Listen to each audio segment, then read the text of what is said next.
വ്യാജ വീഡിയോകൾക്കും അശ്ലീല വീഡിയോകൾക്കും എന്തിന് കുട്ടികളെ പോലും ലൈംഗികവത്കരിക്കുന്ന നിയമവിരുദ്ധ കണ്ടന്റുകൾക്കൊന്നും ഫേസ്ബുക്കിലും ഇൻസ്റ്റാഗ്രാമിലും യാതൊരു കുഴപ്പവുമില്ല.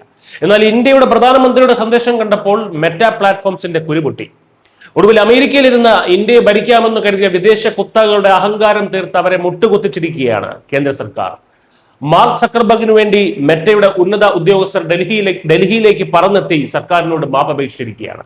ഫേസ്ബുക്കിൽ തങ്ങളുടെ AI മോഡറേഷൻ സിസ്റ്റത്തിന് പറ്റിയ സാങ്കേതിക പിഴവാണ് ഇതെന്ന ന്യായീകരണവുമായി വന്ന മെറ്റയോട് ആ അമേരിക്കൻ അഹങ്കാരം സായിപ്പിന്റെ കോട്ടിന്റെ പോക്കറ്റിൽ തന്നെ മടക്കി വെച്ചാൽ മതി എന്ന കർശന നിലപാടാണ് ഇന്ത്യ സ്വീകരിച്ചത്. നിരുപാധികം മാപ്പ് പറഞ്ഞില്ലെങ്കിൽ ഫേസ്ബുക്കിന്റെയും ഇൻസ്റ്റാഗ്രാമിന്റെയും ഒക്കെ നിയമപരിരക്ഷ എടുത്തു കളയുമെന്ന് സർക്കാർ അന്ത്യശാസ്ത്രം നൽകിയതോടെയാണ് മെറ്റയുടെ ഗ്ലോബൽ ഉദ്യോഗസ്ഥർ ഡൽഹിയിൽ നേരിട്ടെത്തി മാപ്പ് പറഞ്ഞത്. ജൂലൈ 23-ന് നീറ്റ് പരീക്ഷാ വിവാദവുമായി ബന്ധപ്പെട്ട് പ്രധാനമന്ത്രി നരേന്ദ്രമോദി വിദ്യാർത്ഥികളെ അഭിസംബോധന ചെയ്തുകൊണ്ട് പോസ്റ്റ് ചെയ്ത വീഡിയോ ഫേസ്ബുക്ക് ഇന്ത്യയിൽ ബ്ലോക്ക് ചെയ്തതോടെയാണ് പ്രശ്നങ്ങളുടെ തുടക്കം.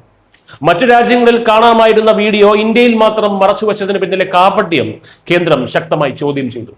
BJP MP നിഷികാന്ത് ദുബൈയുടെ നേതൃത്വത്തിലുള്ള പാർലമെന്ററി IT കമ്മിറ്റിയാണ് മെറ്റയ്ക്ക് ചുട്ട മറുപടി നൽകിയത്. ഇന്ത്യയിലെ IT നിയമപ്രകാരമുള്ള സേഫ് ഹാർബർ പരിരക്ഷ എടുത്തു കളയുമെന്ന് സർക്കാർ അവർക്ക് 3 ദിവസത്തെ സമയം നൽകി മുന്നറിയിപ്പ് നൽകി. ഈ പരിരക്ഷ പോയാൽ മെറ്റയ്ക്ക് മേൽ ക്രിമിനൽ കേസുകൾ വരെ വരും. ഡീപ് ഫേക്കുകളും കുട്ടികൾക്കെതിരായ അതിക്രമങ്ങളും തടയാൻ കഴിയാത്ത ഫേസ്ബുക്ക് സിസ്റ്റം പ്രധാനമന്ത്രിയുടെ ഔദ്യോഗിക സന്ദേശം മാത്രം എങ്ങനെ ബ്ലോക്ക് ചെയ്തു എന്ന സർക്കാരിന്റെ ചോദ്യത്തിന് മുന്നിൽ മെറ്റയ്ക്ക് ഉത്തരമില്ലായിരുന്നു.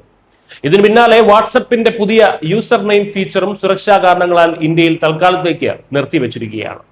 ടെലിഗ്രാമിന്റെ കുപ്രസിദ്ധ മാതൃകയിൽ ഫോൺ നമ്പറുകൾ മറച്ചുവെച്ച് വെറും ഒരു പേര് മാത്രം ഉപയോഗിച്ച് അക്കൗണ്ട് തുടങ്ങാനും ആശയവിനിമയം നടത്താനും സഹായിക്കുന്നതായിരുന്നു ഈ പുതിയ ഫീച്ചർ. എന്നാൽ ഇതുപയോഗിച്ച് രാജ്യത്ത് വലിയ തോതിൽ ആൾമാറാട്ടം നടക്കാനും വ്യാജ പ്രൊഫൈലുകളിലൂടെയുള്ള തട്ടിപ്പുകൾ വ്യാപകമാക്കാനും ഒക്കെ സാധ്യതയുണ്ടെന്ന് സുരക്ഷാ ആശങ്കയെ തുടർന്നാണ് ഈ ഒരു കർശന നടപടി വരുന്നത്. ഇന്ത്യക്കാരുടെ ഡിജിറ്റൽ സുരക്ഷയെ വെച്ച് യാതൊരു പരീക്ഷണങ്ങൾക്കും സക്കർബർഗിനെയല്ല ഒരു വിദേശ കമ്പനിയും കേന്ദ്ര സർക്കാർ അനുവദിക്കില്ല. VVIP അക്കൗണ്ടുകളിലെ പോസ്റ്റുകൾ ഇനി AIക്ക് വിടാതെ നേരിട്ട് പരിശോധിക്കുമെന്നാണ് മെറ്റ സർക്കാരിന് ഉറപ്പ് നൽകിയത്. അമേരിക്കൻ കുത്തകൾക്ക് ഇന്ത്യ എന്നാൽ അവരുടെ ഡിജിറ്റൽ കോളനി അല്ലെന്നും ബിസിനസ് ചെയ്യണമെങ്കിൽ രാജ്യത്തെ നിയമം അനുസരിച്ചേ മതിയാകൂ എന്നുമുള്ള ശക്തമായ സന്ദേശമാണ് ഇതിലൂടെ ലോകത്തിന് ലഭിക്കുന്നത്. ഇവിടെ ചോദിക്കാനും പറയാനും ആളുണ്ടെന്ന് സായിപ്പിന് ബോധ്യപ്പെട്ടിട്ടുണ്ട്. പാശ്ചാത്യ ടെക് കമ്പനികളുടെ അഹങ്കാരത്തിന് മേൽ ഇന്ത്യയുടെ നിയമവ്യവസ്ഥയും പരമാധികാരവും നേടിയ ചരിത്രപരമായ വിജയം കൂടിയാണ്.